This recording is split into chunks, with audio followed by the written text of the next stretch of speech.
MOA. Nag-MOA tayo, Coach? Oo, yun yung unang-unang laro sa MOA na parang yung UAAP during that time, bahala na kung mapuno o hindi. Tapos, nagulat tayo kasi ang nanood doon sa Game 1 na yon is 19,600 something. Na nagulat din lahat. Yung second game sa Araneta, ang nanood 17,000 naman. Tapos yung mga fans nyo noon, no, umiiyak doon, di ba, doon sa MOA may mga glass doors doon, di ba? Yung fans nandun sa kabila, tapos tayo nandito sa loob, naghihintay tayo ng sasakyan.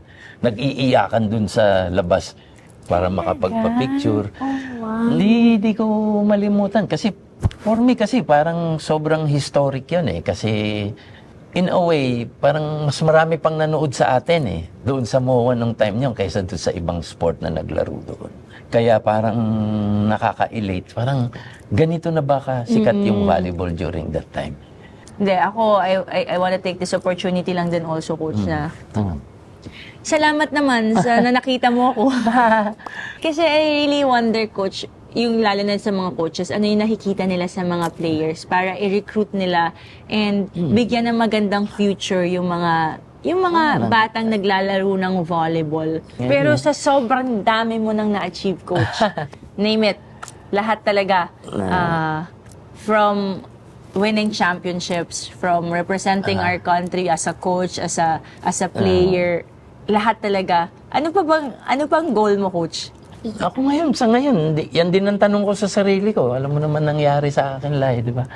Siguro, Lai, ito talaga yung sabihin nila calling, pero yung pagtulong kasi, maraming mga bata nangangailangan ng tulong. Yun yung way ko para makatulong sa kanila. Kung ako lang, sarili ko lang, ano pa ba naman ang gagawin ko? Yes. Mga anak ko, nakagraduate na. Pero may mga bata kasi na hindi nabibigyan ng chance sa ibang school. Baka yun eh. And actually, hindi naman din coaching yung ino-offer mo, Coach, sa mga bata. It's really mentoring and guiding them to siguro a brighter future. Oh. Hindi man namin alam dati, Coach. Even kami, I would agree na hindi man namin nakita yun dati na kaya pala ito yung mga sinasabi mo. Ito yung favorite segment ko sa show na to, Coach. The Mystery Box. Yes. So, nagdala ka ba ng item Oo na naman. nakakaalala sa akin? Oo naman. Oo naman. Sige, magsimula na tayo. Ikaw una, Coach, Ako na. Okay. Sigurado ka. Ah! Ito kasi, Ano, Coach? naging ugali ko kasi na bawat team na hahawakan ko, nagtitira ako ng isang pirasong alaala. Ay, grabe, isang pirasong alaala. Ang title po ng episode na ito ay Isang Pirasong Alaala. Ito muna. Okay. Ay, parang ang dami mo naman dala. Ito, sa Ateneo, Oh syempre. my God. Alam mo yung mga... Ito. dami na So, ganyan. yan. Ateneo yan eh. Syempre, dito lahat nagsimula ang Yes. kaguluhan sa volleyball. Sa aminin man nila at hindi, dito nagsimula lahat ng pagpasok ni Eliza Valdez sa Ateneo. Dito lahat. Kaya, every time na makikita ko tong Ateneo na to, siyempre, naaalala ko kayong lahat. Ikaw, siyempre, tulad ng sinabi ko noon kay Sir Ricky, she will be the center of volleyball in Ateneo. Buti na niwala talaga. Buti na niwala Hindi, talaga si Sir sagot nga Ricky. sa akin ni Sir Ricky, no, is she worth it? Sabi ko, oo naman, sir. Matagal na yan, baka hindi na Yes, niya maalala. yes. Ito, yon. Siyempre. At yung Yes. isa, Ay, meron pa ipapakita isa. ko na yung isa. Ito yung sa Under 23. Under 23 at saka doon sa SEA Games. SEA Games. Ito na yon. Under 23 kasi ito na yung pinakil nung time na yun na nabuo namin yung mga bata na talagang magiging futures ng volleyball sa Pilipinas. Ito na yun eh. Ito na yung pinaka-pinakil. Very, very successful itong team na ito. Na nung una, parang wala pa nga masyadong pumapansin. Kasi nga, ang lalakas nung kalaban eh. Na Pero kasi kalaban natin nun, China, Iran, Kazakhstan. Kazakhstan. Coach, Thailand, nandun din. Nakalimutan natin. Tsaka yun yata yung pinakamataas Chinese Taipei pa ata, Chinese meron Taipei, pa. Ito yun. Kaya, ito rin yung time na 2015 tayo yung nag-SEA Games, despite the fact na kaunti na lang yung preparation, kasi parang 2 Yes. months lang, inaccept ko. Kasi since 2004, wala nang participation ng Pilipinas sa SEA Games. Yes. Ito yung unang taon na 2015, after 11 years, na makakasali uli yung Pilipinas. And napakaganda ng performance, Coach. Oo. Plug bearer ka na ba? nun? that Oo, year tama, po. Tama.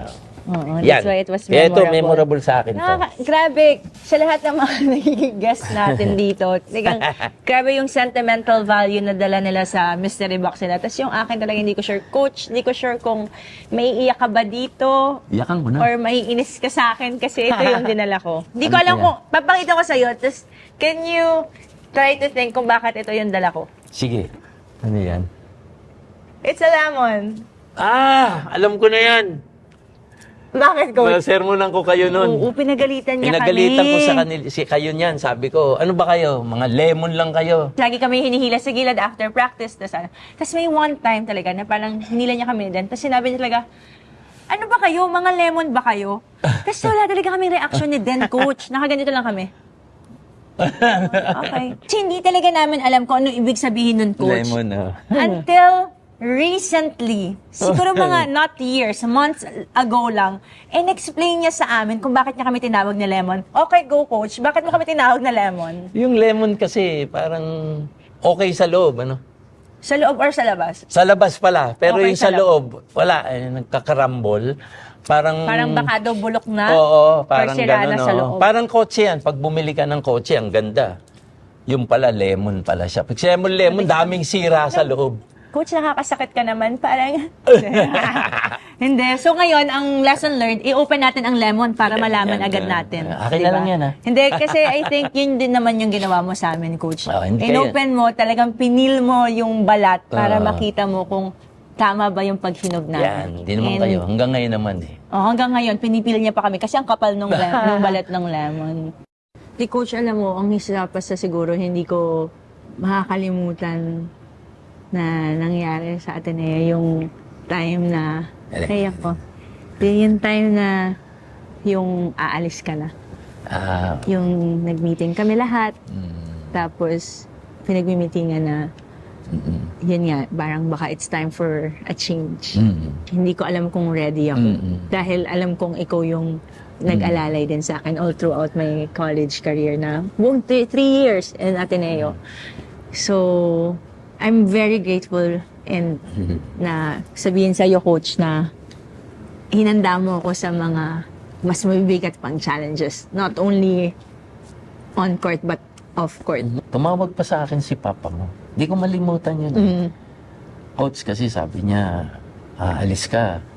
Si Ining maiiwan. Ililipat na rin namin. Sabing ganon. Sabi ko sa kanya kay Papa mo noon.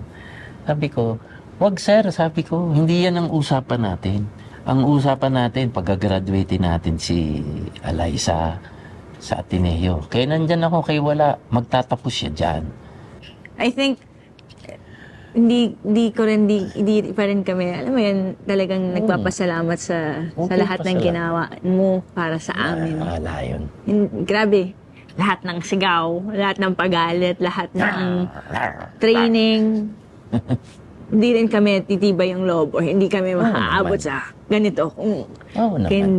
Kundi dahil sa Para mangyari. mga ganon. Ganyan ka Kaya lang? maraming salamat. Kay Coach Roger, sinisiw namin. Kayo pa.